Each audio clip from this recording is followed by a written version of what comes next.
শ্রদ্ধাঞ্জলি রচনা ও উপস্থাপনায় অমৃতাংশু। আজকের উপস্থাপনের প্রথম ব্যক্তি রাজ সিং দুঙ্গাপুর। রাজস্থানের রাজ পরিবারের সন্তান ভারতীয় ক্রিকেট বোর্ডের সভাপতিকে আজ আমরা চিনব নতুন করে। দ্বিতীয়জন নামে নয়, গানের দ্বারা ভারত তথা সারা বিশ্বে বিখ্যাত হয়েছিলেন তিনি লতা মঙ্গেশকর। শিল্পী জীবনের শুরুতেই হারান বাবাকে। বোনেদের সঙ্গে সঙ্গে একমাত্র ভাইকে বড় করেন তিনি। সেই ভাইয়ের ক্রিকেট খেলার সঙ্গী আসতেন বাড়িতে, আদরে ডাকতেন তিনাকে মিঠু বলে।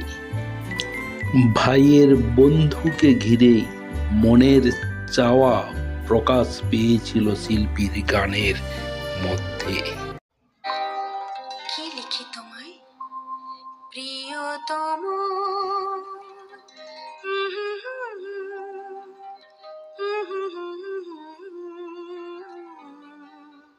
কি লিখি তোমায়, কি লিখি তোমায়, তুমি ছাড়া আর কোনো কিছু ভালো লাগে না আমার। কি লিখি তোমায়, কি লিখি তোমায়। সময়ের সঙ্গে বাড়ছিল গায়িকার খ্যাতি, সেই সঙ্গে ওই সুদর্শন ব্যক্তির প্রতি শ্রদ্ধা সহ আরও কিছু, যা গায়িকার গানের কথার সহিত মিলছিল ব্যক্তিগত চাওয়ার।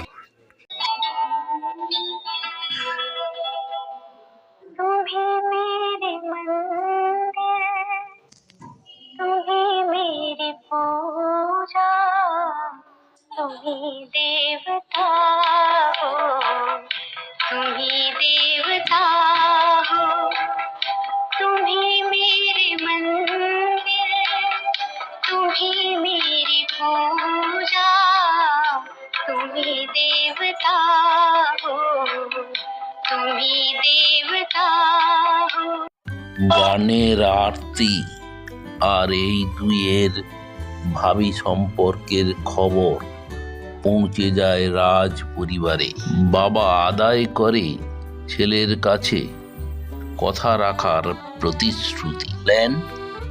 আমাদের পরিবারে আজও পর্যন্ত কোনো গায়িকা বধূ হয়ে আসেনি, কথা দাও সেই মর্যাদা এবং পারিবারিক ঐতিহ্যকে তুমি বজায় রাখবে। দিয়েছিলেন কথা বাবাকে, বিনিময়ে আদায় করেছিলেন বাবার প্রতিশ্রুতি, জীবনে তিনি যেন তাকে কোনোদিন বিয়ের কথা না বলেন। ভেঙে গেল স্বপ্ন প্রতিশ্রুতিতে। দুঙ্গাপুর পরিবার পেল না নববধূকে। থেকে গেল দুই ব্যক্তিত্ব জীবন নদীর দুই তীরে। নিজের আদরের মিঠুকে সারা জীবনের জন্য ধরে রাখলেন যুবকটি স্মৃতির সঙ্গে ছোট্ট টেপ রেকর্ডারের মাধ্যমে। এইভাবে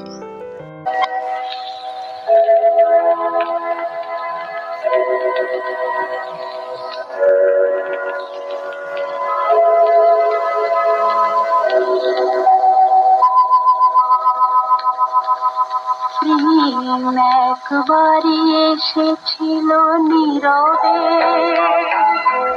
আমারই দুয়ার প্রান্তে, সে তো মৃদু এসেছিল, পারিনি তো জানতে।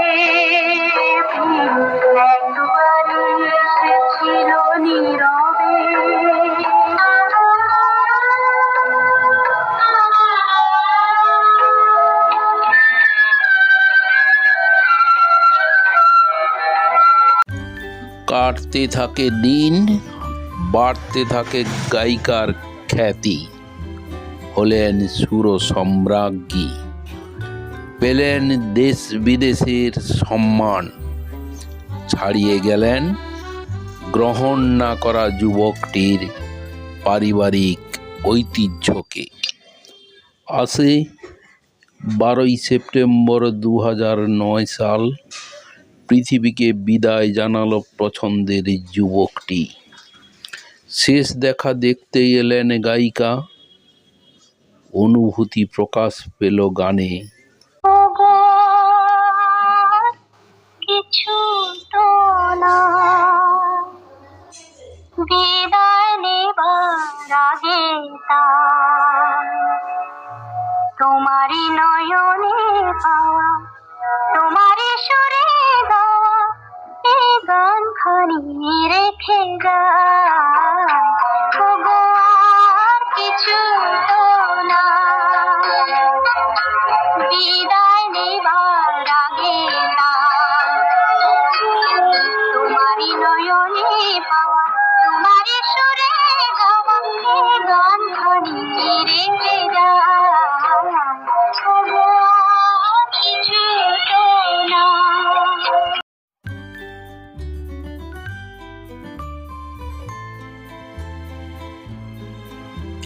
কাটালেন শিল্পী আরও 13টি বছর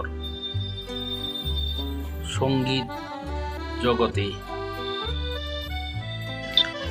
2022-এর 6ই ফেব্রুয়ারি সরস্বতী পূজার পরের দিন মা তার মানস কন্যাকে নিয়ে গেলেন না ফেরার দেশে, যেখানে আগে থেকেই রয়েছেন পছন্দের সেই যুবকটি, যার নাম রাজ সিং দুঙ্গাপুর।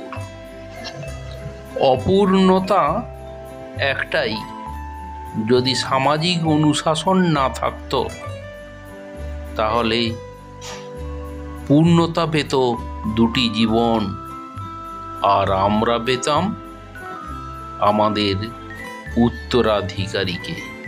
নমস্কার।